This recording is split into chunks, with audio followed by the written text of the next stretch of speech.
ওকে, so এতক্ষণ আমি ইউটিউবে লাইভে ছিলাম, ইউটিউবের পর এবারে ফেসবুকে চলে এসেছি। ফেসবুকে আজকে একটা ছোট্ট এপিসোড বলবো, সেখানে আমি একটা ফ্ল্যাটের গল্প বলবো যেটা আমাকে শুভশ্রী পাঠিয়েছে পুনে থেকে। একটা ফ্ল্যাটে ওরা ভাড়া থাকতো ওখানে, না এটা কিন্তু পুনে থেকেও এখন সেন্ড করেছে, তখন থাকতো ব্যাঙ্গালোরে। তো ওখানকার ব্যাঙ্গালোরের একটা ফ্ল্যাটের ঘটনা যেটা প্রচন্ড ভয়ানক একটা ঘটনা, সেই ইনসিডেন্টটা আজকে তোমাদের সাথে আমি শেয়ার করবো ফেসবুকে। আর এর আগে আমি লাইভে অন ছিলাম শ্রেয়া সেনগুপ্তা আচার্য ব্লগস আমার ইউটিউব চ্যানেলে আজকে আমি দুটো ঘটনা শেয়ার করেছি। একটু বলি, যারা সত্যি ভূতের গল্প রেগুলারলি ফলো করো তাদের যদি মনে থাকে, আজ থেকে প্রায় 8-9 মাস আগে বা বছর খানেক আগে হবে, নেহা মণ্ডল আমাকে সুধা বলে একটি মেয়ের ঘটনা শেয়ার করেছিল, যেখানে মেয়েটাকে বিয়ে বাড়িতে ওর কোনো একটা রিলেটিভ হতো সুধা, এবং ও বলেছিল যে আমাকে একটু সাজিয়ে দেবে। তো ওকে খুব সুন্দর করে সাজিয়ে টাজিয়ে দিয়েছিল, কিন্তু সাজিয়ে দেওয়ার পরে হঠাৎ করে সে মানে একটা বিভৎস সিচুয়েশন ক্রিয়েট হয়েছিল সে বিয়ে বাড়ির মধ্যে। সমস্ত কিছু চুল টুল খুলে ফেলে, চোখে কাজল ফাজল ধেবড়ে দেয়, লিপস্টিপস সমস্ত কিছু ঘেঁটে দেয়, দিয়ে বলেও আমাকে সাজতে বারণ করছে। তারপর বিভিন্ন রকমের অস্বাভাবিক আচরণ করতে শুরু করেছিল। সেই মেয়েটির জীবনে নেমে এসেছে এক মর্মান্তিক পরিণতি এই এতদিন পরে। মানে তারপরে তো ওকে সেই কিছুদিন বাপের বাড়িতে নিয়ে গিয়ে রাখা হয়েছিল, আবার একটু সুস্থ হওয়ার পর আবার শ্বশুর বাড়িতে ওকে পাঠানো হয়েছিল, সেখানে ও বেশ সুন্দর নিজের দৈনন্দিন জীবনযাপন করছিল। কিন্তু আমি আর বলবো না, বাকিটা শুনতে গেলে তোমাদেরকে ওই চ্যানেলে চলে যেতে হবে। একটা খুবই মানে খুব মারাত্মক, খুবই মর্মান্তিক একটা পরিণতি ওর জীবনে ঘটেছে এই রিসেন্ট পাস্টে। কেন ঘটেছে সেটা আরো মানে কিরকম ট্রিকি ভূত হতে পারে, একটা মানুষের জীবন নিয়ে কিভাবে খেলা করতে পারে, সেগুলো জানতে হলে ওই চ্যানেলে যাও আর ওই গল্পটার এন্ডের মানে একটা আপডেট আছে, সেই আপডেট পার্টটা শোনো। সেটা একটা স্টোরি শেয়ার করেছি। আর একটা স্টোরি শেয়ার করেছি, ক্লাস 10-এর একটি বাচ্চা মেয়ে, মানে তারও খুব নির্মম মৃত্যু এবং তারপর তার কনসিকুয়েন্সেস, এবং খুব ইমোশনাল একটা স্টোরি ওটা। কেননা সেখানে তার বাবার কাছ থেকে সে কিছুতেই যেতে চাইছিল না, তাকে জোর করে, যখন আমরা নিজের মানুষদেরকে তো এরকমভাবে চাইলেও আঁকড়ে রাখতে পারি না, না তো তার সোল যখন যেতে চাইছিল না, তার বাবার যে কি ফিলিংসটা হয়েছিল সেটা ওখানে আমি অনেক এক্সপ্রেস করে বলেছি, তো তোমরা শুনতে পারো। তো দুটোই খুব অভিনব এবং খুব সুন্দর দুটো স্টোরি। ভূতের গল্পের ক্ষেত্রে আমি বলছি সুন্দর, বাট অ্যাকচুয়ালি খুব মর্মান্তিক এবং খুব স্যাড স্টোরি, বাট ভালো লাগবে। ভূতের গল্প শুনতে বসলে অবশ্যই সেটাকে এনজয় করতে পারবে, তো সেটা তোমরা অবশ্যই শুনে নেবে। আর যদি তারপরে দেখবে দুটো স্টোরি শোনার পর এত মন খারাপ হয়ে গেছে, লাস্টে আমি একটা ছোট্ট গোপাল ঠাকুরের গল্প বলে দিয়েছি, শুধু মনটা ভারাক্রান্ত হয়ে গেলে সেটাকে আবার চিয়ার আপ করার জন্য ঠাকুরের গল্প শুনে আবার মন ভালো করে নিতে পারবে, ঠিক আছে? ওকে, আস্তে আস্তে অনেকেই জয়েন করে গেছে। তনুশ্রী ব্যানার্জি লিখছে হ্যালো সুন্দরী, থ্যাংক ইউ। অর্পিতা সেন লিখছে হ্যালো। শিল্পা মজুমদার লিখছে চলে এসেছি। দেবাঙ্ক লিখছে চলে এসেছি দিদি। ওকে, ওয়েলকাম, সকলকে ওয়েলকাম জানাচ্ছি। যারা যারা মিস করে গেছো তাদেরকে আবার বলবো যে ইউটিউবে ভিডিওটা দেখে নেবে। আর তোমরা যদি আমাকে তোমাদের লাইফের কোনো ইন্টারেস্টিং স্টোরি কিংবা কোনো ভৌতিক দৈবিক যে কোনো রকম স্টোরি শেয়ার করতে চাও, তাহলে 8240840618 এটা আমার নাম্বার। এই নাম্বারে আমাকে হোয়াটসঅ্যাপে কানেক্ট করবে, তারপরে একটা কনভিনিয়েন্ট টাইম আমরা ফিক্স করে নিয়ে কলও করে নিতে পারবে, ঠিক আছে? তো 8240840618 এটা আমার নম্বর। এবার বলি যে আজকে আমাকে কেমন লাগছে বলো তো? মনে হচ্ছে তো যে একদম পারফেক্ট ফর ক্রিসমাস? এক্স্যাক্টলি, কারণ মৌমিতা সরকার দায়িত্ব নিয়ে ঠিক করেছে যে আমাকে প্রত্যেক বছর ক্রিসমাস হয় সান্তা সাজাবে, না তো আমাকে ক্রিসমাস ট্রি সাজাবে। তোমাদের মনে পড়ছে ঠিক আজ থেকে 1 বছর আগে এই ক্রিসমাস উইকেই আমি একটা প্রমোশন করেছিলাম, যেখানে ও আমাকে একটা ভালো টপ পাঠিয়েছিল এবং ইট ওয়াজ একদম পুরো গ্রিন কালারের ছিল, যেটা পরে আমাকে পুরো ক্রিসমাস ট্রি এর মতো লাগছিল। তো গত বছর ও আমাকে ক্রিসমাস ট্রি সাজিয়েছিল, এই বছরে আবার ও ক্রিসমাস উইকের জন্য আমাকে পাঠিয়ে দিয়েছে এরকম সুন্দর একটা ব্ল্যাঙ্কেট নাইটি, এবং যেটা পরে আমাকে পুরো সান্টা বুড়ির মতো দেখতে লাগছে। তো তোমরা সবাই প্লিজ আমাকে কমেন্ট করে জানিও যে আমাকে কেমন মানিয়েছে।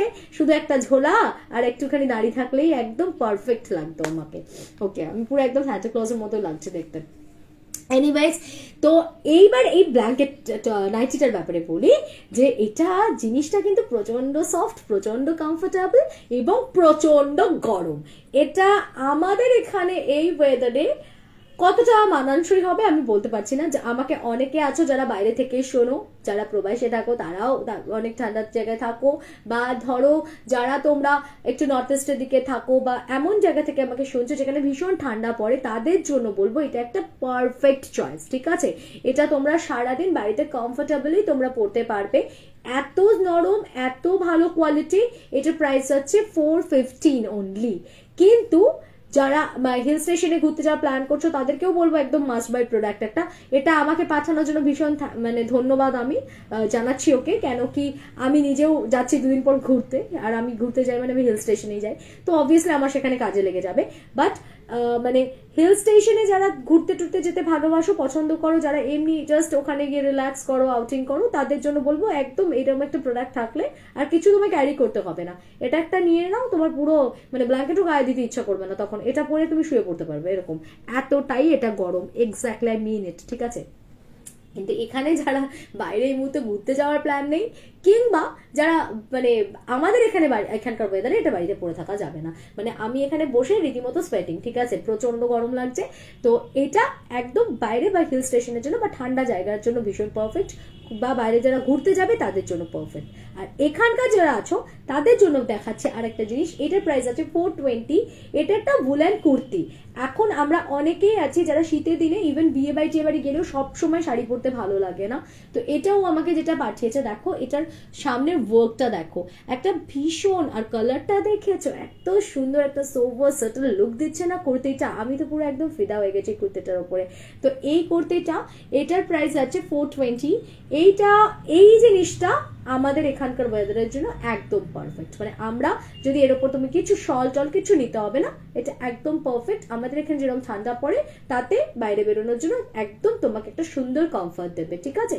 তো এইরকম কুর্তি, এইরকম ব্ল্যাঙ্কেট নাইটি, প্রচুর কালেকশন, প্রচুর কালার্স, তোমাকে এই স্যান্টা ক্লজের মতো সাজতে হবে না, তোমরা অন্য কালার্সও অনেক অ্যাভেলেবিলিটি পাবে, সুন্দর সুন্দর কালার্স পাবে ওর কাছে। আর এই কুর্তিটা তো মানে প্রচুর কালার অপশন আছে, এটা বিয়ে বাড়িতে আমি বলবো গিফট করার জন্য খুব পারফেক্ট। এটা প্রাইসটা হয়তো 420 তোমরা মানে শুনছো, বাট বিশ্বাস করো ম্যাটেরিয়ালটা টু গুড, এটা যে মানে কাউকে গিফট করার জন্য ভীষণ রকম পারফেক্ট, এত বাজেট ফ্রেন্ডলি রেঞ্জ, এটা খুব সুন্দর একটা গিফটও হতে পারে। এটার কাজটা আমি জানি না তোমরা কতটা সামনে থেকে বুঝতে পারছো, অসাধারণ। সো এটা খুব ভালো একটা গিফট আইটেমও কিন্তু বিয়ে বাড়ির জন্য। হ্যাঁ, তো এটার প্রাইস আছে 420। কারণ সচকাতাতে এরকম কুর্তিস বলো, এরকম নাইটিস বলো, প্লাস তোমার প্রচুর ওয়াশি টপের কালেকশন থেকে স্টার্ট করে তোমার যে জিপার হাইনেক থাকে, নর্মাল হাইনেক থাকে, ওর কাছে উইন্টারের প্রচুর কালেকশন আছে, ঠিক আছে? তো সামনে যদি ঘুরতে যাওয়ার প্ল্যান থাকে, কারণ কলকাতায় ঠান্ডা আর পড়বে না, পড়ছেও না, তো আমি ওই জন্য কলকাতা নিয়ে আর কোনো কথা বলছি না। তো বাকি বাইরে যারা শুনছো, বাইরে অন্যান্য জায়গা থেকে যারা শুনছো, তাদের দিকে এখানে ঠান্ডা পড়ে, তারা একদম চোখ বন্ধ করে ওকে যোগাযোগ করো, খুব ভালো মেটেরিয়াল, খুব ভালো কোয়ালিটি। 9932342418 এই নাম্বারে তোমরা মৌমিতাকে যোগাযোগ করতে পারো, কারণ সাজকথায় হিউজ কালেকশন আছে উলেন্সের, তোমরা দেখে নিতে পারো। 9932342418, আবার রিপিট করছি 9932342418। ওকে, আচ্ছা, এবার যাবো হচ্ছে আজকের আমি গল্পে। আজকে যেহেতু আমি নিজে কন্টাই থেকে কলকাতা ব্যাক করেছি, সো একটু টায়ার্ড, তাই বেশি লেন্দি করবো না, ছোট একটা গল্প বলবো, কিন্তু ভয়ের গল্প বলবো। ওকে, বাবা এতজন কি কমেন্ট করছে, এটা তো নাইটি মনেই হচ্ছে না, বেশ সুন্দর গিফটিং অপশনের জন্য হতে পারে। এক্স্যাক্টলি, এটা কিন্তু দেখতে খুবই সুন্দর, আর এটা পরে, আর আমি শুধু একটা ক্যাপ মিস করছি, মানে এটা যদি আমি একটা ক্যাপের সাথে পরতাম, এটা পরে আমি কালকে ভালোভাবে পার্ক স্ট্রিটে যদি হাঁটতে যেতাম না, সবাই আমার কাছে গিফট চাইতো, বিশ্বাস করো। এটা একটু নাইটি মনে হচ্ছে, যেটা আমার মনে হচ্ছে যে একদম আমাকে পুরোপুরি সান্টা ক্লজের মতো লাগছে দেখতে। আমি ভীষণ হ্যাপি এটা পেয়ে, আর বিশেষ করে আমি যেহেতু ঘুরতে যাচ্ছি তাই জন্য আমি আরো খুশি হয়ে গেছি। ওকে, হাই শ্রেয়াদি, হ্যালো। তোমার ভিডিও ইউটিউবে দেখি, লাইভে ফার্স্ট টাইম। তোমার গল্প শুনে ভয় লাগে, বাট এমন নেশা হয়ে গেছে যে তোমার গল্প না শুনলেও থাকতে পারি না। লিখছে পর্ণা সাহা, এটা ছিল পর্ণা সাহাদা ছিলাম টাইপের কিছু নাম ছিল। Okay, thank you Parna, thank you. তোমাদের অ্যাপ্রিসিয়েশন, তোমাদের সাপোর্ট, এটাই আমার কাছে একমাত্র পাওয়া, আর কিছু পাওয়ার নেই। আচ্ছা, এত জোর ঘরে শুয়ে গার্গী চক্রবর্তী, ও এত জ্বর ঘরে শুয়ে শুয়ে, তো জ্বর হয়েছে বাবু, ওকে টেক কেয়ার, আর তাড়াতাড়ি ভালো হয়ে ওঠ। আমি পরে তোকে হোয়াটসঅ্যাপে পিং করছি। Love you Shreyadi, love you too, Arpita লিখছে। ওকে, শর্মিষ্ঠা প্রামাণিক লিখছে হ্যালো হ্যালো শ্রেয়া, বেশ সুন্দর লাগছে লিখছে পর্ণালী পাল। অনেকদিন পর পর্ণালীর একটা লাইভ কমেন্ট দেখলাম, হোয়াটসঅ্যাপে কথা হয় ওর সাথে, বাট লাইভে অনেকদিন পরে দেখলাম। আচ্ছা, দিদি বাংলাদেশ থেকে লিখছে Jharna, Jharna hello, welcome welcome to my show, merry Christmas. Shrutiparna Haldar, কত নতুন মানুষ দেখতে পাচ্ছি আজকে। আচ্ছা, Moumita Sarkar blanket top pant set, হ্যাঁ হ্যাঁ হ্যাঁ হ্যাঁ হ্যাঁ হ্যাঁ হ্যাঁ, মৌমিতা এই কথাটা আমি মেনশন করতে ভুলে গেছিলাম, রাইট রাইট রাইট। ওর কাছে কিন্তু এই ব্ল্যাঙ্কেট নাইটিটা, এটা তো দেখলে একটা অপশন, কিন্তু এরকম কিন্তু 2 পার্টসও অ্যাভেলেবেল আছে, ঠিক আছে? তোমরা শুধু ভেবো না যে ওর কাছে নাইটি অ্যাভেলেবেল আছে। ওই যে আমি বলছিলাম এরকম ব্ল্যাঙ্কেট টপ প্যান্টের সেটটা, যেটা আমি এর আগে তোমাদেরকে প্রমোশনেও দেখিয়েছি, ওরকম ব্ল্যাঙ্কেটের টপ প্যান্টের সেটও কিন্তু ওর কাছে অ্যাভেলেবেল আছে, এবং এই জিনিসগুলো প্রচন্ড গরম। কিন্তু যদি কম্পেয়ার করি, ওই মানে আমার তাও ওই টপ প্যান্টটা পরে এত গরম লাগেনি, এইটা পরে আমার মনে হচ্ছে আমি কম্বলই পরে আছি ভাই, পুরো কম্বল ফিল দিচ্ছে, মানে আমাকে আর আলাদা করে ওয়েটটা ক্যারি করতে হচ্ছে না, এটাই জাস্ট। কিন্তু গরম যদি বলো, এটা সুপার গরম, এত গরম, মানে সিরিয়াসলি এটা যাকে তুমি গিফট করবে তার কাজে লেগে যাবে, মানে সেটা হানিমুনে নিশ্চয়ই ঘুরতে তো যাবে না কোনো হিল স্টেশন, তো তার একদম পারফেক্টলি কাজে লেগে যাবে, খুশি হয়ে যাবে সেটা পেয়ে। তুমি লাইভে না আসলে মন খারাপ হয়ে যায় দিদি অনেক, থ্যাংক ইউ। আচ্ছা, কি লিখেছে, তখন দেরি করে জয়েন করেছিলাম, এখন অন টাইম, মেঘা দাস। ঠিক আছে, এবার আমি তাহলে গল্পটাতে চলে যাই। তো এইটা আমাকে পাঠিয়েছে, যেটা বললাম আজকে আমি শুভশ্রী ফ্রম পুনে, ওর একটা স্টোরি তোমাদেরকে শেয়ার করছি। অ্যান্ড এটা সম্ভবত ব্যাঙ্গালোরের একটা ঘটনা। তো এবার বলি যে একটা সময় যখন ও গ্রাজুয়েশন করছে, সেই সময় ওর দাদা বৌদি, ওর দাদার মানে ও দাদা বৌদি আর ওর বৌদির বোন ঝুমা, ওরা 4 জনে একটা ফ্ল্যাটে থাকতো, ঠিক আছে? তো দাদাই একমাত্র ওয়ার্কিং ছিলেন ওখানে, ঝুমাও সেই সময় পড়াশোনা করছিল, শুভশ্রীও সেই সময় পড়াশোনা করছে, আর বৌদি বাড়িতেই থাকতো, হাউস ওয়াইফ ছিল। তো ওরা ব্যাঙ্গালোরে প্রথমে একটা ফ্ল্যাটে থাকতো। তো সেখান থেকে যেহেতু প্রথমে ঝুমার ওর একসঙ্গে মানে দাদা বৌদির সাথে থাকার কথা ছিল না, পরে যখন ওদের আর একটু বড় অ্যাকোমোডেশন লাগবে, তো তখন ওরা এরকম খুঁজতে খুঁজতে একটা সোসাইটি, একটু ভেতরের দিকে করে একটা সোসাইটিতে বেশ সুন্দর একটা ফ্ল্যাট পায় ফাইনালি। এবং ফ্ল্যাটটা না বেশ সুন্দর, মানে 4 তলাতে বোধহয় ছিল, তার উপরে বোধহয় 5 তলার, মানে ওপরে ওটা ছাদ, ওপরে আর কোনো মানে তোমার ঘর নেই, 4 তলার ওপরে হচ্ছে তোমার ছাদ চলে যাচ্ছে, আর 4 তলাতে ছিল হচ্ছে ওদের ফ্ল্যাটটা। তো ফ্ল্যাটটা খুব সুন্দর, বলছে তোমার দেখলেই না মন ভালো ভালো হয়ে যাবে। ঢুকে একটা বড় ডাইনিং স্পেস, একদম ছিমছাম, পাশাপাশি 2টো বেডরুম আছে, একটা বেডরুম দাদা বৌদি থাকবে, একটা বেডরুমে অবভিয়াসলি আমি আর ঝুমা শেয়ার করে থাকবো, আর একটা বাথরুম আছে, একটা ওপেন কিচেন আছে, আর তার সাথে রয়েছে লাগোয়া একটা ব্যালকনি। বলছে ব্যালকনিটার জন্যই ফ্ল্যাটটা নেওয়া, ওখান থেকে একদম দারুণ একটা ভিউ আসছে, সামনে পাহাড়, মানে একটা বেশ সুন্দর পাহাড়ি একটা ভিউ আসছে, মানে অসাধারণ লাগবে। বলছে বেশ জঙ্গল জঙ্গল এরিয়াটা ওই পাশটাতে, মানে সব মিলিয়ে দেখতে গেলে মানে তুমি একদিকে বাড়িতে যেমন থাকছো, তার সাথে সাথে তুমি একদম ন্যাচারাল বিউটিটাকে ভরপুর ভাবে এনজয় করতে পারবে। তো ওদের এক দেখাতেই ওই ফ্ল্যাটটা পছন্দ হয়ে যায়, এবং ওরা ডিসাইড করে যে আর কোথাও ঘোরা নেই, এই ফ্ল্যাটটাই আমরা নেব। তো ফ্ল্যাটটাতে ওরা শিফট করে যায়। 2 সপ্তাহ মোটামুটি খুব ভালো চলেছিল, ঠিক আছে, কোনো সমস্যা হয়নি, কারোরই কোনো সমস্যা হয়নি। এবার 2 সপ্তাহ পরের থেকে আস্তে আস্তে একটা একটা করে উপশম দেখা যেতে শুরু করলো। কি রকম দেখো, প্রথমেই বলি, শুভশ্রী আর ঝুমা দুজনেই যেহেতু সেই সময় মানে পড়াশোনা করছে, তো ওরা অনেকটা রাত অব্দি জাগতো, পড়তো। দাদা বৌদি অনেক আগেই খাওয়া দাওয়া করে ঘুমিয়ে পড়তো, আর দাদা তো খুব আর্লি শুয়ে পড়তো, মানে জাস্ট অফিস থেকে ফিরতো, ডিনারটা করে মানে ওরা শুতে চলে যেত, যেহেতু উনি টায়ার্ড থাকতেন। তো দাদা বৌদি ওদের মতো শুয়ে যেত, আর ওরা অনেকটা রাত অব্দি দুজনে পড়াশোনা করতো। তো 2 সপ্তাহ মতন খুব ভালো চলেছে, কোনো প্রবলেম, কোনো ইস্যুস ছিল না। এবার তারপরে একদিন কি হচ্ছে, ঝুমা একটু আগে ঘুমিয়ে পড়তো, ও অনেকটা বেশি রাত অব্দি পড়তো।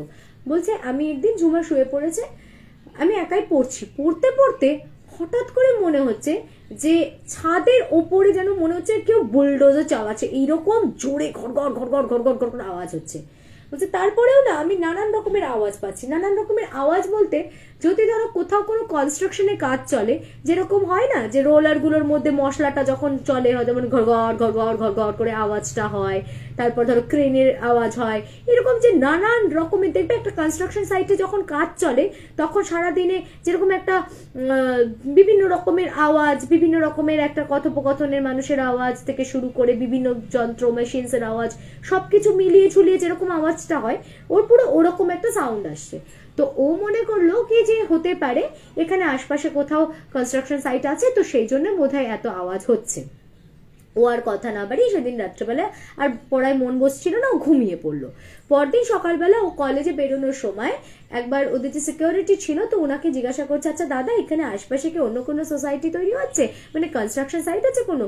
এত রাত্রেবেলা আওয়াজ হয় না রাত্রেবেলা, মানে কদিন যাবত আমি দেখছি আমি ঘুমোতে পারছি না, মানে যখনই পড়তে বসছি আর সারাদিন কোনো আওয়াজ নেই, কিন্তু রাত্রেবেলাতে ওরকম ভীষণ আওয়াজ হতে থাকে। তো যথারীতি উনি বলছেন যে না তো ম্যাডাম এরকম কোনো তো কাজ কোথাও হচ্ছে না আশপাশে। ও ইগনোর করে গেছে যে তাহলে কি জানি বাবা কোথা থেকে আওয়াজটা আসে, বা উনি হয়তো জানেন না হয়তো কোথাও কোনো কনস্ট্রাকশনে কাজ হচ্ছে, তো ও আর ওই বিষয়টাকে তো মাথা লাগায়নি। তো এরকম বেশ কিছুদিন ও দেখতো, একটা জিনিস নোটিস করলো যে ঝুমা যেদিন যেদিন জেগে থাকছে, যে যতক্ষণ ঝুমা জেগে থাকছে ততক্ষণ কিন্তু আওয়াজটা পাচ্ছে না। এবার ঝুমা যে ঘুমিয়ে পড়ছে তারপর থেকে কিন্তু আস্তে আস্তে এই আওয়াজগুলো স্টার্ট হয় এবং তারপরে সেটা ক্রমশ বাড়তে থাকে, যেটা ওকে খুব ডিস্টার্ব করে। তো এই জিনিসটাও কদিন নোটিস করে এবং ঝুমাকে প্রায় জিজ্ঞেস করে যে হ্যাঁ তুই কোনো আওয়াজ পাস রাত্রেবেলা? তো বলে না আমি কোনো আওয়াজ পাই না। এইবার আস্তে আস্তে কি হলো, ওরা দুজনে একটুখানি বিড় করে পড়ে না, মানে ওরম একটা ব্যাপার, দুজনেই মনে মনে মনে মনে এই যে ব্যাপারটা হয় পড়ার সময়, তো ওরকম ভাবে দুজনেই ওরকম পড়তে পড়তে ও মানে শুভশ্রী বলছে আমি এরকম খপাত করে, পাশেই ঝুমা ছিল, ঝুমা উল্টো দিকটা একটু সাইড করে ঘুরেছিল, আমি ওর হাতটা এরকম খপাত করে চেপে ধরেছি। তো ও আমার দিকে তাকাতেই আমি ওকে বলছি চুপ, মানে আমি ওকে ইশারা করছি চুপ করতে। বলছে দিদি আমি পরিষ্কার ফিল করতে পারছি যে আমাদের রুমে আমরা দুজন ছাড়াও আরো কোনো একজন পড়ছে। আমি প্রথম ভাবছিলাম যে এটা আমার বা ঝুমার, মানে এটা এই নয়েজটা কলিশন হচ্ছে, কিন্তু তারপর আমি রিয়েলাইজ করলাম যে না আমি পড়ছি, আমি থামছি, তখনও কিন্তু আমি বুঝতে পারছি যে আরো দুটোর ভয়েস আসছে। মানে আমি যদি থেমে যাই তাহলে তো শুধু ঝুমার পড়ারই আওয়াজটা আসবে, কিন্তু তখনও কিন্তু আমি বুঝতে পারছি যে আরো মানে মোর দেন ওয়ান মানে এরকম নয়েজ আসছে। তো ও বলছে আমি যেই ঝুমার হাতটা চেপে ধরেছি ও আমার দিকে তাকাতে আমি ওকে এরকম করে ইশারা করেছি, দুজনেই হঠাৎ করে সাডেন একদম স্টপ হয়ে গেলাম। তখন দেখছি পরিষ্কার একটা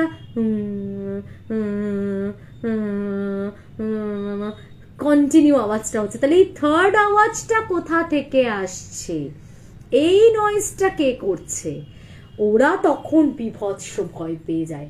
মানে ঝুমা অতটা ঠাউর করতে পারেনি, বলছে শুভশ্রী এই জিনিসটা নোটিস করেছে যে আমরা দুজন পড়ছি কিন্তু আমাদের দুজনের বাইরেও কিন্তু আর একটাও ওরকম আওয়াজ আসছে, কন্টিনিউ একটা হামিং বলো বা কন্টিনিউ একটা এরকম হয়ে যাচ্ছে। তো কোনো মতে ওরা লাইট টাইট অফ করে সেদিন তো শুয়ে পড়ে। পরদিন সকালবেলা উঠে বলছে দাদা আমার মনে হচ্ছে এই বাড়িটা না ঠিক না, এই বাড়িটা থেকে তুই দেখ অন্য জায়গায় আমরা যদি শিফট করে যেতে পারি। এবার স্বাভাবিকভাবে উনি তো প্রচন্ড খেপে গেছেন যে হ্যাঁ টাকা তো গাছ থেকে পড়ে, এত টাকা অ্যাডভান্স পেমেন্ট করে হ্যাঁ আমি এখন আবার তোদের জন্য কি অসুবিধা হচ্ছে তোদের এখানে? তো ওরা সমানে বলছে না বাড়িটাতে বিভিন্ন রকমের আওয়াজ হচ্ছে বা কিছু, আমরা এখানে থাকতে ঠিক কমফোর্টেবল নই। তো তখন বলছে তোরাই আওয়াজ পাস, সারাদিন উল্টোপাল্টা চিন্তা করিস, উল্টোপাল্টা দেখিস, ওই জন্য তোদেরই কানে এত আওয়াজ আসে, কই আমার তো এত আওয়াজ লাগেনি, আমি তো বেশ দিব্যি আছি, ঘুমোচ্ছি, খাচ্ছি দাচ্ছি, আমার তো কোনো অসুবিধা হচ্ছে না। তো বলছে দেখ তুই তো সারাদিন বাড়িতে থাকিস না। এবার প্রথম বৌদিকে জিজ্ঞেস করাতে বৌদি বলছে দেখো আমিও তো সারাদিন বাড়িতে একাই থাকি, আমারও তো কোনো সমস্যা হচ্ছে না। মেইন প্রবলেমটা কিন্তু ঝুমাদের ঘরটাতেই, মানে ওই ঝুমা আর শুভশ্রীর ঘরেই হচ্ছিল। এবার আস্তে আস্তে কি হলো, আরো কদিন এরম যাচ্ছে, ওরা কি করতো রাত্রেবেলা হনুমান চালিসা চালিয়ে দুজনে ঘুমিয়ে পড়তো, তারপর রাত্রেবেলা একটু লেট করে আগে পড়তো যেটা সেটাকে বন্ধ করে ওরা আস্তে আস্তে তাড়াতাড়ি দুজনেই ওই হনুমান চালিসা শুনতে শুনতে ঘুমিয়ে যেত। বলে ভোরে উঠে পড়বো বাবা, রাতে আর পড়বো না। তো এরম দুদিন একদিন চলে। এবার একদিন হঠাৎ সকালে ঘুম থেকে ওঠার পর বৌদিকে খুব টেন্সড লাগছে। তো বৌদিটার কি হয়েছে, তো স্বাভাবিকভাবে ওরা জিজ্ঞেস করছে যে কি হলো বৌদি, তোমাকে আজকে এরকম দেখাচ্ছে কেন? বলছে জানিস তো, তোর দাদাকে বললাম, তো দাদা বিশ্বাস করলো না। আমি না একটা কথা তোদেরকে বলছি, তোরা যেগুলো বলিস না সেগুলো সম্পূর্ণ ভুল নয়। তখন বলছে কেন, তুমি কিছু ফিল করেছো কি? তখন বলছে হ্যাঁ, কালকে রাত্রে একটা ঘটনা ঘটলো। আমি অনেক রাত্রে, মানে তখন প্রায় বলছে 2:30-3টে বাজে, তা আমি তখন দেখছি যে কন্টিনিউ না মনে হচ্ছে ডাইনিং এ, ইভেন তোদের ঘরেও না, ডাইনিং থেকে যেন মানে কেউ একটা বই পড়লে বা কেউ মনে মনে পড়লে যেরকম একটা হালকা আওয়াজ আসতে থাকে, কন্টিনিউ মনে হচ্ছে যেন কেউ একটা এরকম ভাবে পড়ছে। তো আমি একবার ভাবলাম যে কেউ কি তাহলে ওরা এখন এত রাতেও জেগে আছে। মানে আমি উঠলাম, আমি এমনিও বাথরুমে যাবো বলেই উঠছি না। তো উঠে আমি দেখছি কন্টিনিউ ডাইনিং থেকে আওয়াজটা আসছে, কিন্তু আমি কিন্তু বুঝতে পারছি তোদের ঘরে লাইটস অফ, তোদের ঘর কিন্তু পুরো ঘুটঘুটে অন্ধকার। তোদের ঘরে যখন আলো জ্বলছে না, তার মানে তোরা নিশ্চয়ই দুজনের মধ্যে কেউ পড়ছিস না। তাহলে এই আওয়াজটা কোথা থেকে আসছে? আমি বেরোই, বেরিয়ে ফার্স্টে আমি ডাইনিং এর লাইটটা অন করি, দেখলাম কেউ নেই, কিচ্ছু নেই, আর আওয়াজটাও বন্ধ হয়ে গেল। আমি তোদের ঘরে গিয়ে তোদের ছোট বাল্বটা অন করে দেখছি যে তোরা দুজনে তখন অঘোরে ঘুমোচ্ছিস। আমি আবার অফ করলাম, বাথরুমে গেলাম, কিছু না বলে জাস্ট একটু ইষ্ট দেবতার নাম করে এসে শুয়ে পড়লাম। কিন্তু একটা জিনিস আমি কনফার্ম হলাম যে তোরা যেটা বললি তো সেটা কিন্তু সম্পূর্ণভাবে ভুল নয় কথাটা। তোরা যে আওয়াজটা বলছিলি বারবার যে আমরা আওয়াজ পাচ্ছি, সত্যিই কিন্তু ঘরের মধ্যে একটা আওয়াজ হচ্ছে। এইবার এরপর থেকে কি শুরু হলো দেখো, নানান রকমের উপদ্রব, মানে কি উদ্ঘট উপদ্রব। মানে একদিন সকালবেলা ঘুম থেকে উঠে কেউ কারোর ঘরে, মানে ঝুমার বলো বা শুভশ্রীর বলো বা ওর বৌদির বলো, কারোর রুমের কোনো নাইট ক্রিম বলো, ফাউন্ডেশন বলো, কিছু খুঁজে পাচ্ছে না। এবার সবাই নোটিস করেছে হঠাৎ সব খোঁজ কোথায় গেল, সব ক্রিমগুলো কোথায় গেল, নাইট ক্রিমগুলো কোথায় গেল না। খুঁজতে দেখছে যে ওদের একটা কিচেন ক্যাবিনেট করা ছিল, মানে যেটা বন্ধ করা বাইরে থেকে। তো ওর বৌদি পরে যখন কিচেনে গেছে, রান্না করতে গেছে, তখন হয়তো ওখান থেকে মশলাপাতি পাড়তে গিয়ে, তার আগে কিন্তু পুরো বাড়ি খোঁজা হয়ে গেছে, কোথাও নেই, সব ক্রিম উধাও। ক্রিম বলো, ফাউন্ডেশন বলো, মানে যত কিছু লোশন টোশন এরকম অ্যাপ্লাই করার মতন যা যা ছিল ওদের মেয়েদের ঘরে যা যা থাকে আর কি, মানে কসমেটিক্স প্রোডাক্ট বা স্কিন কেয়ার প্রোডাক্ট, সব উধাও, কিছু পাচ্ছে না ওরা। তো 3 জনেরই মিসিং, সব জায়গায় খুঁজে নিয়েছে, নেই। সবাই তো মানে পুরো হতবাক। তারপরে কিচেনে যখন গেছে, কিচেনের ডোরটা খুলতে ওখানে দেখছে থাড়ে ওদের সবার ক্রিমগুলো, লোশনগুলো, ফাউন্ডেশন টেশন সমস্ত কিছু সাজানো আছে। মানে 3 জনে না রীতিমতো ভয় পেয়ে গেছে। মানে ওই জিনিসটা পাওয়ার আগে দাদা বেরিয়ে গেলেন, তাই মানে না হলে ওরা বলছে যে এটা হাত দেবো না, দেখাবো, উনি আসুক, ঠিক আছে।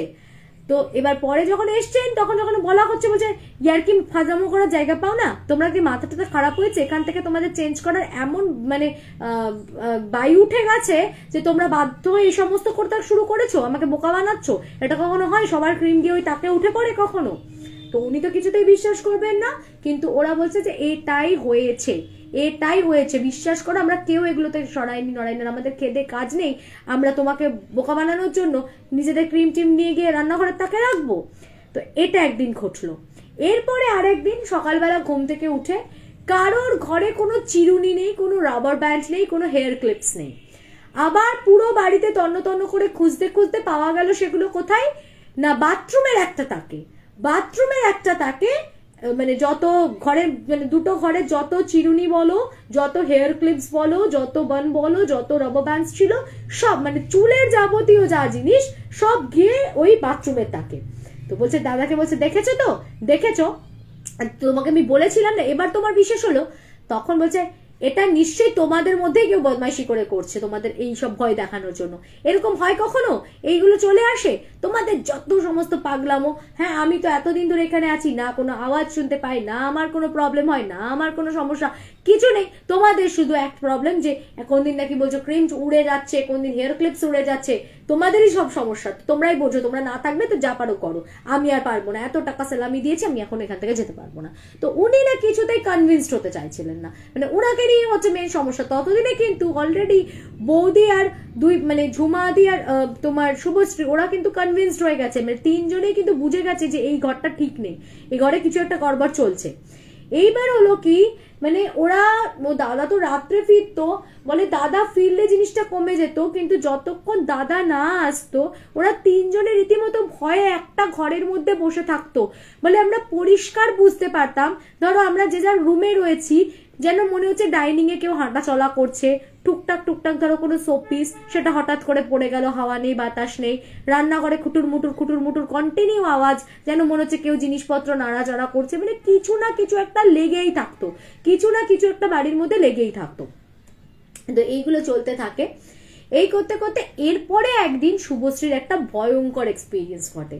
ও বললো যে আমি সেদিনকে মানে কলেজ যাইনি, আমি এমনি বাড়িতেই ছিলাম, তো সন্ধ্যেবেলা ওর একটা ফ্রেন্ডের কল আসে, তো বলে আমি একটু ছাদে গিয়ে মানে একটু প্রাইভেসির জন্য আমি ছাদে চলে গেছি, কারণ একটা ঘরে ঝুমা রেস্ট করছে, একটা ঘরে রেস্ট করছে বৌদি, তো আমি আর বললাম যে ওদেরকে ডিস্টার্ব করবো না, আমি আমার মতন গিয়ে ওখানে নিজের মতো একটু কথা বলি। তো বলছে আমি ছাদে গেছি, আমি আমার মতন ফোনে কথা বলছি, কথা বলে ফোনটা আমি যখন রেখেছি, মানে এটা বলছে আমার জীবনের একটা অদ্ভুততম অভিজ্ঞতা। ও আমি বলছি শ্রেয়াদি আমি তোমাকে কতটা এক্সপ্লেন করতে পারবো জানো না, মানে জানি না, আমি দেখছি কি মানে চারিদিকে আমি দাঁড়িয়ে রয়েছি একটা ছাদ, যেটার মানে চারিদিকে খালি পাঁচিল দিয়ে ঘেরা। আমার একটা ছাদে ওঠার জন্য, মানে ওদের যে ফ্ল্যাটটা ছিল ফ্ল্যাটের পাশে, মানে ওদের ফ্ল্যাটের ঠিক গা দিয়েই উঠে যাচ্ছে ওপরে 5 তলায় ওঠার সিঁড়িটা। তো 5 তলা যে সিঁড়িটা উঠে যাচ্ছে, দরজা একটা তো ছাদের দরজা থাকবে, সেখান দিয়ে তো সে ছাদে ঢুকবে। বলে আমি দেখছি পুরো ফ্ল্যাট একটা, মানে এমনি একটা ছাদ যেখান দিয়ে নামার কোনো জায়গা নেই। আমি না টোটালি কনফিউজড, মানে বোঝাতে পারছি আমি ও কি দেখছে। আমরা ভুলো ভূতের একটা কনসেপ্ট আছে দেখবে, যে রাস্তা খুঁজে পায় না, মানে যতই ঘুরে যায়, ধরো একটা পুকুরকে কেন্দ্র করে সে ঘুরেই যাচ্ছে, সে যতই যেখান দিয়ে যে রাস্তায় ঢুকছে না কেন সেই ঘুরে ফিরে একই জায়গায় ফিরে আসছে। এই যে ভুলো ভূতের কনসেপ্টটা না খানিকটা এই জাতীয়। বলছে আমি ছুটে বেড়াচ্ছি তন্ন তন্ন করে, আমি দেখছি পুরো চারদিকে এরকম স্কোয়ার পাঁচিল, একটা জায়গা দিয়ে যে সিঁড়ি উঠেছে সেখানে তো একটা দরজা আছে, সেই দরজা দিয়ে তো আমি এন্টার করেছি ছাদের মধ্যে, ওই পার্টটাই নেই। আমি এবার ছাদ থেকে নামবো কি করে? আমি উদ্ভ্রান্তের মতন, বলছে তুমি বিশ্বাস করবে কিনা জানি না, আমি আধ ঘন্টা আমি উদ্ভ্রান্তের মতন শুধু এই পাঁচিল থেকে এই পাঁচিল, এই পাঁচিল থেকে এই পাঁচিল চিৎকার করে বেরিয়েছি আর ছুটে বেরিয়েছি, কিন্তু আমি রাস্তা খুঁজে পাচ্ছি না। আমি টোটালি কনফিউজড যে এটা কি হচ্ছে আমার সাথে। আরে ছাদে উঠেছি যখন, ছাদ থেকে নামার রাস্তা তো হবে না, রাস্তাটা কোথায়, আমি উঠলাম কোথা দিয়ে? আর এমন কিছু ঘোরা পেঁচানো নয়, মানে একদম সোসাইটি হলে ওগুলো মানে স্ট্যান্ড অ্যালোন অ্যাপার্টমেন্টস, ঠিক আছে, তো খুব যে ছাদটা কমপ্লিকেটেড তাও নয় যে এদিক ওদিক দিয়ে রাস্তা গেছে। অনেক সময় এখনকার সোসাইটি গুলো হয় কি অনেক বড়, দুটো ছাদকে একসাথে কানেক্ট করা থাকে, তখন অনেক সময় রাস্তা বুঝতে অসুবিধা হয়।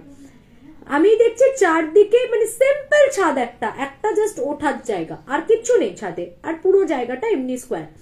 বলছে আমি রাস্তা দেখতে পাচ্ছি না, আমি পুরো পাগলের মতন দৌড়ে বেড়াচ্ছি আর চিৎকার করে যাচ্ছি, দাদা বৌদি আমি নামতে পারছি না করে। বলে আমি ঠিক ঠাউর করতে পারি না কতক্ষণ এটা চলেছে। বলে আমার এখনো মনে আছে আমি পাগলের মতন না মাঝখানে মানে এসে বসে পড়ে এরকম কপাল চাপড়াচ্ছি, নিজের গায়ের মধ্যে মানে স্ক্র্যাচ করছি, মুখের মধ্যে স্ক্র্যাচ করছি, মানে টেনশনে যে আমি আর পারছি না, আমি নামবো কি করে ছাদ দিয়ে, আমি কোথা দিয়ে ছাদ থেকে নামবো, কিভাবে ছাদ থেকে নামবো, আমি খুঁজে পাচ্ছি না, রাস্তা খুঁজে পাচ্ছি না। বলছে আমি এরকম উদ্ভ্রান্তের মতন করতে করতে কখন যে আমি অজ্ঞান হয়ে পড়ে গেছি আমি জানি না। পরে যখন ওর জ্ঞান ফিরলো তখন ও দেখছে যে ওকে দাদা মানে ও বৌদি সবাই ওর পাশে বসে আছে, ওকে সবাই জিজ্ঞেস করছে যে তুই ছাদে ওরকম অজ্ঞান হয়ে পড়ে গেছিলি কেন? তখনও সবাইকে এক্সপ্লেন করে। আর ইভেন ওর ভার্টিগো প্রবলেম ছিল, তো যার জন্য কি হচ্ছে, ও বলছে আমি যখনই মানে সাইডের দিকে চলে যাচ্ছি না, আমি যেদিকেই পাঁচিলের এন্ডের দিকে যাচ্ছি, তখনই আমার মনে হচ্ছে আমি এক্ষুনি মাথা করে নিচে পড়ে যাবো, আমি আবার দৌড়ে ব্যাক করে আসছি। মানে আমি পুরো উদ্ভ্রান্তের মতন মানে ক্রিস ক্রস করে সোজাই মানে সোজা ব্যাকা টেরা হয়ে খালি দৌড়ে বেড়াচ্ছি পুরো ছাদটার মধ্যে। কিন্তু এটা কখনো পসিবল? আমি ছাদের রাস্তাটাই দেখতে পাচ্ছি না বা খুঁজে পাচ্ছি না। মানে এরম একটা অদ্ভুত ইলিউশন, এরম একটা অদ্ভুত মানে বলে আমার জীবনের এইরকম হ্যালুসিনেশন আমি কখনো ফিল করিনি। এটা যার সাথে হয় এটা বোধহয় সেই একমাত্র ফিল করতে পারবে। দিস ইজ সো ইউনিক না, মানে এইরকম আমিও শুনিনি চট করে। বুলো ভূতের এমনি গল্প শুনেছি যে যতই ঘুরছে যতই ফিরছে আবার সেম রাস্তায় এসে ফেরত আসে, কিন্তু বাড়ির ছাদেও এরকম বুলো ভূতে ধরে, এটা একটা খুব কিন্তু ইউনিক ব্যাপার। যাই হোক, তো ফাইনালি ও রাস্তা না খুঁজে পেয়ে ওখানেই অজ্ঞান হয়ে গেছিল। ওকে কোনোভাবে তো ওরা সবাই পরে যখন এরা দেখছে যে অনেকক্ষণ হয়ে গেছে আসছে না, তখন সবাই মিলে ওপরে গিয়ে ছাদে গিয়ে দেখছে ও অজ্ঞান হয়ে পড়ে আছে। ওকে আবার ওপর থেকে নিয়ে আসা হয়। এবার ও তখন দাদাকে বলে যে দাদা তুই আমার কথাটা বিশ্বাস কর, আমি সত্যি কথা বলছি যে এই বাড়িটা একদম ভালো না। আর ওই দিনকেও প্রচন্ড ভয় পায়। ও বলে সঙ্গে সঙ্গে বৌদির সাথে ও যখন জ্ঞান ফেরে ও বেরোয়, ও মন্দিরে গিয়ে পুজো দেয়, ওখান থেকে একটা লোহার আংটি দিয়েছিল ওকে, সেই আংটিটা ও ধারণ করে ও বলে যে দাদাকে মানে রীতিমতো সেদিন ও দাদার সাথে ঝগড়া করে যে তোকে এতবার করে আমরা বলছি, বোঝাবার চেষ্টা করছি, মানে ওয়াই কান্ট ইউ আন্ডারস্ট্যান্ড যে এই জায়গাটা ঠিক নয়, এখানে একটা খুব ব্যাড ভাইবস আছে, তো তুই এখান থেকে শিফট কর, নাহলে কিন্তু অনেক বড় ক্ষতি হবে। তো দাদা লাস্টে দেখছে যখন এত প্যানিক করছে বোন, তো বলছে যে আচ্ছা ঠিক আছে, তো এখন তো শান্ত হ, রাতারাতি তো শিফট করতে পারবো না, তো একটু টাইম যাক, আমি দেখছি কি করা যায়।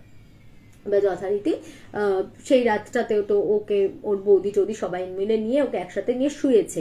মানে ওর বৌদিও সেদিনকে ওদের সাথে শুয়েছে, যে ঝুমা একদিকে শুয়েছে, ওর বৌদি একদিকে শুয়েছে, ও মাঝখানে শুয়েছে।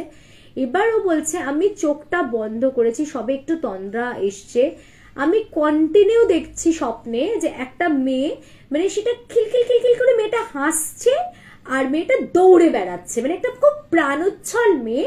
আমি ওর মুখটা দেখতে পাচ্ছি না, কিন্তু বুঝতে পারছি যে মেয়েটা প্রচন্ড খিলখিল করে হাসছে, মানে বাচ্চারা যেরকম মনের আনন্দে হেসে বেড়ায় খেলে বেড়ায়, ওরকম একটা বাচ্চা মেয়ে ওরকম দৌড়ে বেড়াচ্ছে, হেসে বেড়াচ্ছে, খেলে বেড়াচ্ছে, এরকম একটা মেয়েকে আমি সমানে কন্টিনিউ দেখছি। তো ও বলছে আমি সারা রাত ঘুমোতে পারিনি জানো তো, ওইটা দেখে আমার ঘুম ভেঙে যাচ্ছে, আমি বারবার উঠে বসছি, দেখছি বৌদিও ঘুমাচ্ছে, ঝুমাও ঘুমাচ্ছে, বাট আমি ঘুমোতে পারছি না। যতবার আমি চোখ বন্ধ করছি ওই একই স্বপ্ন আসছে। যাই হোক, খুব একটা স্ট্রেসফুল নাইট ওর কাটে। পরের দিন সকালবেলা ও বাথরুমে গেছে, বাথরুমে গিয়ে এমনি ফ্রেশ ট্রেশ হয়ে এবার ও স্নানে যাবে আর কি, স্নান করতে গেছে।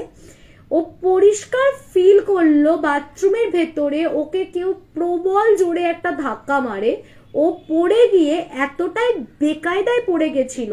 আর দেখবে ছোট বাথরুমে না, মানে যখন তুমি পড়ে যাবে উল্টে, কলতলায় হলে তবু চিটপটাং হয়ে পড়লেও কোমর ভাঙতে পারে, কিন্তু তবু তোমার হাত পাটা ছড়ানোর জায়গা থাকে। ছোট ফ্ল্যাটের বাথরুম গুলোতে না কোথায় গিয়ে তোমার মাথা ঢুকে যাবে, কোথায় গিয়ে তোমার পাটা মুচকে যাবে তুমি ধরতেও পারবে না, কারণ প্যাসেজ গুলো ছোট ছোট থাকে। তো ও বেকায়দায় এমন ভাবে পড়েছে ওর মালাই চাকিটা পুরো ঘুরে যায়, মানে ওর পাটা পুরো ভেঙে যায়, মানে ও একদম বেড রিডেন তারপরে নেক্সট 3 মান্থস। এইবারে কি হলো, মানে ওকে ডক্টর দেখানো হলো, প্লাস্টার করা হলো, দিয়ে মানে ও একদম বেড রেস্টে। বলে আমি যতদিন ওকে মাঝখানে ও 2-1 দিন হসপিটালেও ছিল, তারপরে ওকে ট্রিটমেন্ট করিয়ে তো বাড়িতে নিয়ে আসা হলো। বললো বাড়ি যেদিন এলাম, বাড়ি আসার পর দিন থেকে আমার যে কি বিড়ম্বনা শুরু হলো কি, আমার মানে চোখ বন্ধ করার উপায় নেই, আমি ঘুমোতে পারছি না, আমি চোখটা বন্ধ করলেই শুধু দেখছি একটা বাচ্চা মেয়ে, মানে সেই জিনিসটা হেসে বেড়াচ্ছে, খেলে বেড়াচ্ছে। তো ও একটু স্পিরিচুয়াল, ও বলে যে শ্রেয়াদি আমি না আস্তে আস্তে কানেক্ট করতে পারলাম একটা জিনিস, যে এই বাড়িতে এমন কিছু একটা জিনিস ছিল যেটা ইনিশিয়ালি নিজের প্রথমে আমাদেরকে প্রেজেন্সটা ফিল করালো। লাইক প্রথমে কিন্তু আস্তে আস্তে বোঝাচ্ছিল এই জিনিসটা এখানে, এইখানকার জিনিস সেখানে, ওখানকার জিনিস সেখানে, এরকম হয়ে যাচ্ছে, মানে আমরা বুঝতে পারছিলাম যে কিছু একটা আছে, আওয়াজ পাচ্ছি, তারপরে ধরো তোমার হাঁটা চলা করছে বুঝতে পারছি, কিন্তু এবার আস্তে আস্তে জিনিসটা কিন্তু আমাদের উপর হাবি হচ্ছে, মানে এবার কিন্তু ধীরে ধীরে জিনিসটা আমাদের জন্য হার্মফুল হয়ে দাঁড়াচ্ছে, এবং আস্তে আস্তে কিন্তু এবার আমাদের মানে ক্ষতি সাধন করছে জিনিসটা। তো ও কিন্তু দাদাকে তখন ওয়ার্ন করলো যে আমার কথা তুই যদি না শুনিস, আমি তো ঘুমের ওষুধ খেয়ে ঘুমিয়ে নেবো, বিছানায় শুয়ে পড়ে রইলাম, তাও তো যদি মনে হচ্ছে যে এই বাড়িটা ভালো, তুই শুনবি না, এই বাড়িটা ভালো না, তাহলে কিন্তু এবার তুই দেখ, তুই তোদেরকে ভোগান্তি ভুগতে হবে। বলতে নেই মানে মাসখানেকও গেল না, এরপরে কিন্তু দাদা বৌদি আর অত কিছু ফিল করতো না, কিন্তু দাদা আর বৌদির মধ্যে চরম অশান্তি শুরু হলো। মানে অশান্তি সেটা এক্সট্রিম পর্যায়ে পৌঁছে যাচ্ছে, ঝুমা আর শুভশ্রী মিলে ঠেকাতে পারছে না। তারপরে আবার দাদার মানে অফিসের দিকটাতেও প্রচন্ড সমস্যা শুরু হয়ে গেল। মানে সেখানে অফিস পলিটিক্সে এমন ভাবে সে জড়িয়ে পড়লো, তার নানান রকমের ইস্যু, তার নানান রকমের প্রবলেম, শেষ পর্যন্ত মানে দাদা ফাইনালি নিমরাজি হলেন। উনি তখন বুঝতে পারলেন যে না, সত্যি এই বাড়িটা মানে পুরো শেষ করে দেবে। তখন বলে এখনো সময় আছে, তুই দেখ রাতারাতি আমরা এটা থেকে চেঞ্জ করে অন্য কোথাও চলে যাই, কারণ না হলে কিন্তু আমরা সবাই শেষ হয়ে যাব। তারপর ওর দাদা ফাইনালি রাজি হলো এবং ওরা ওই বাড়িটা মানে বললো যে এই যে আমি এত কিছু বললাম সবকিছু মিলে ওরা বছর খানেকও ছিল না, ঠিক আছে, এই এত কিছু যে চলেছে বছর খানেকেরও কম ছিল। বলে আমরা ওই বাড়িটা যাই হোক যখন ছাড়লাম, ছেড়ে দিয়ে যখন আমরা অন্য ফ্ল্যাটে শিফট করে গেলাম, বললো কি আমার সুস্থ হতে যতটা সময় লেগেছিল, বাট আদারওয়াইজ মানে ওই যে দাদা বৌদির মধ্যে অশান্তি পুরো একদম আবার স্বাভাবিক হয়ে গেল ওদের সম্পর্ক। তারপরে বলছে যে বিশ্বাস করবে না, মানে ওই দাদা যা যা মানে পলিটিক্স বা কিছু একটা ওই যে বললাম যেগুলো নিয়ে উনি ফেস করছিলেন অফিসে প্রবলেম, সমস্ত কিছু একদম মানে কয়েকদিনের মধ্যে যত প্রবলেম ছিল সব ডিজলভ হয়ে যায়। তো বললো যে দাদারা তখন গিয়ে জিনিসটাকে রিলেট করতে পারে, তখন মানে ও স্বীকার করতে বাধ্য হলো, ও রিয়েলাইজ করলো যে সত্যি বোন ঠিক কথা বলছে। কারণ সত্যি কথা এত বেশি প্রবলেমেও জড়িয়ে পড়েছিল, আর সেখান থেকে জাস্ট ওখান থেকে শিফট করার এক সপ্তাহের মধ্যে ওর সমস্ত প্রবলেম সর্ট আউট হয়ে গেল। তো ও তখন আর কি একটু ফিল করলো যে না হয়তো সত্যি, তার মানে আমি হয়তো কিছু ফিল করিনি, ওরা ফিল করেছে, বাট কিছু তো ছিল, ঠিক আছে। তো এইবারে ওদের একটা কিউরিওসিটি কিন্তু থেকেই গেছিল। ওরা প্রায়শই না যখনই ওই সোসাইটির কারোর সাথে দেখা হতো বা ওইখানকার মানে আশপাশেই ওরা আবার একটা ফ্ল্যাট নিয়েছিল, তো ওইখানে আসা যাওয়া হতো মাঝে মাঝে। তো যখনই কাউকে পেতো জিজ্ঞাসাবাদ করতো যে কি ব্যাপার, কি হয়েছিল ওই ফ্ল্যাটে। তো অনেক দিন পরে ওরা একটা জিনিস জানতে পেরেছিল যে যে ফ্ল্যাটটাই ওরা ছিল সেই ফ্ল্যাটটাতে কোনো একটা মানে ওই রকমই টিনেজ কোনো একটা বাচ্চা ওরকম মেয়ে থাকতো, আর সেই মেয়েটা কেউ মার্ডার করেছিল ওই ওপরের ছাদ থেকে ফেলে দিয়ে। মানে ওটা কিন্তু সুইসাইড পরে মানে হয়ে গেছিল আর কি, যা হয় টাকা ফাকা খাইয়ে ধামা চাপা দেওয়া হয়েছিল কেসটাকে, কিন্তু বেসিক্যালি ওটা সুইসাইড ছিল না, ওটা একটা মার্ডার কেস ছিল। হয় কোনো সৎ বাবা বা এরকম কিছু একটা ব্যাপার ছিল ওদের ফ্যামিলিতে। তো সেই কিন্তু মেয়েটাকে মেরে ফেলেছিল, মেয়েটাকে ওপরে ছাদ থেকে কিন্তু ধাক্কা মেরে ফেলে দেওয়া হয়েছিল, ঠিক আছে। তো ওটা একটা মার্ডার, একটা মিস্ট্রি আছে ওই ফ্ল্যাটটার মধ্যে, যে ফ্ল্যাটটাতে ওরা থাকতো আর মারা গেছিল ওই ছাদ থেকে পড়ে। তো জিনিসটাকে ওরা তখন একটু একটু রিলেট করতে পারে যে মেবি তাহলে এটাই রিজন যার জন্য ওরা এতগুলো প্রবলেম ফেস করেছিল। তো ওর আর একটা ঘটনাও আছে, সেটা আজকে আর বলবো না, সেই ঘটনাটা নেক্সট ডে শেয়ার করবো, ঠিক আছে। আচ্ছা, আজ আবার তোমার লাইভ দেখার সৌভাগ্য হলো সুদূর ইউএসএ থেকে সঞ্চিতা পাল। হ্যাঁ, তোমার সাথে মাঝে মাঝে আমার টাইমটা ম্যাচ করে যায় বলো। হ্যাঁ, থ্যাংক ইউ। আচ্ছা, নেহা ঘোষ লিখছে দিদি ভাই তোমার গল্পগুলো খুব ভালো লাগে, অলমোস্ট সব সময় তোমার গল্প শুনি, খুব ভালো লাগে আমার। তোমার লাইভ ফার্স্ট টাইম, তোমার রেকর্ডেড ভিডিওগুলো সব শুনি। Thank you Neha and welcome. আমার লাইভে আজকে তুমি ফার্স্ট টাইম জয়েন করেছো, খুব ভালো লাগে। আমার লাইভেও যখন সবাই অনেক বেশি মানুষ জয়েন করে আমারও খুব ভালো লাগে। প্লাস বছর শেষ হতে চলেছে, সারা বছর ইভেন এতগুলো বছর তোমরা যারা আমার সাথে থেকেছো তাদের কাছে আমি সত্যি খুব কৃতজ্ঞ, যারা আমাকে সাপোর্ট করেছো। মানে কি বলবো, তোমাদের জন্য আরো আমি গ্রো করছি, অ্যান্ড আমি সত্যি কথা তোমাদের সাপোর্ট না পেলে কিছুই হতো না। তো আরো নিশ্চয়ই অনেক নতুন নতুন সদস্য আমাদের সঙ্গে যুক্ত হবে আগামী দিনে, আরো আমাদের পুরো পরিবারটা বড় হোক এটাই কামনা করব। আগামী বছরটা আরো ভালো করে কাটুক, আরো অনেক অনেক ভালো ভালো গল্প তোমরা আমাকে শেয়ার করো। আবার বলছি 8240840618 এটা আমার নাম্বার। এই নাম্বারে তোমরা আমাকে তোমাদের যা গল্প যেটা মনে হয় প্রেজেন্টেবল, বা যেটা যদি এমনও কোনো স্টোরি থাকে যেটা সোশ্যাল অ্যাওয়ারনেসের জন্য দরকার, সেটাও তোমরা আমাকে শেয়ার করতে পারো। আমি এরকম একটা খুব বোল্ড একজন ফিমেলের স্টোরিও তোমাদের সাথে আগামী দিনে শেয়ার করবো। আমি এটা করবই, কেননা নতুন বছরে নতুন একটা অনুপ্রেরণা দেওয়ার জন্য আমি এটা করব। বিকজ মানে আমি সত্যি এইরকম মাইন্ডসেটের মানুষ খুব কম দেখেছি। এক দিদির ঘটনা আমি বলবো, যে আমরা তো সবাই লাইফে প্রচুর কম্প্রোমাইজ করছি, কিন্তু অনেকেই আমাদের কম্প্রোমাইজগুলোকে দুর্বলতার তকমা দিয়ে দেয়, বা অনেকেই ভেবে নেয়, আন্ডার এস্টিমেট করে নেয় যে একটা মানুষ কোনো কাজ করছে না মানে সেটা পারছে না। কিন্তু সে যদি একবার সেই দৃঢ়তার সাথে একবার ডিসিশন নিয়ে নেয় যে আমি এটা করেই ছাড়বো, তাহলে কিভাবে সে কত স্ট্রাগল করেও সেই জায়গাটাকে ঠিক তৈরি করেই নেয়। একটা দারুণ সুন্দর অ্যাচিভমেন্টের গল্প, একটা দারুণ সুন্দর মাতৃত্বের গল্প, এবং যেটা আমার মনে হয় ওই এপিসোডটা তোমরা কোনো মহিলারা মিস করো না, এটা আমাদের অনেক মেয়েদেরকে অনেকভাবে শক্তি যোগাবে। একটা দারুণ motivating story.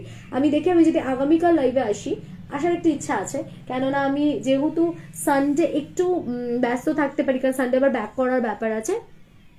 Just a minute, happy I am not done yet. ঠিক আছে, আমি তোকে কল করছি।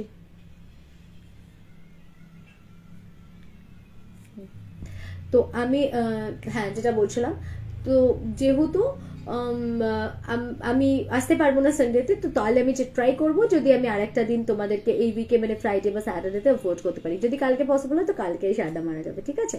তো এখনকার মতো আপাতত এখানেই শেষ করি, কারণ আমি একটু রেস্ট করি, তোমরাও সবাই রেস্ট করো, আর সবাই প্রচুর প্রচুর এই ক্রিসমাস উইকটাকে এনজয় করো, নতুন বছরের জন্য প্রিপারেশন নাও, সমস্ত গ্লানি, সমস্ত ক্লান্তি, সমস্ত বাজে খারাপ পেছনে ফেলে রেখে নতুন উদ্যমে নতুনভাবে আমরা নতুন বছরে চলো পা রাখবো। আর তোমাদের জন্য ওই স্টোরিটা আমি রেখে দিয়েছি, আমি তোমাদেরকে নতুন বছর শেষ মানে পুরোনো বছরের শেষে নতুন বছরের শুরুতে প্রারম্ভে আমি শোনাবো, যাতে আমরা একটা নতুন ভাবে নিজেদেরকে গ্রো করার ইন্সপিরেশন পাই। ওকে, আচ্ছা, দেবারতী রন্দি লিখছে, দিদি রিপ্লাই দাও। কটা বাজে রে? 11:30 বেজে গেছে।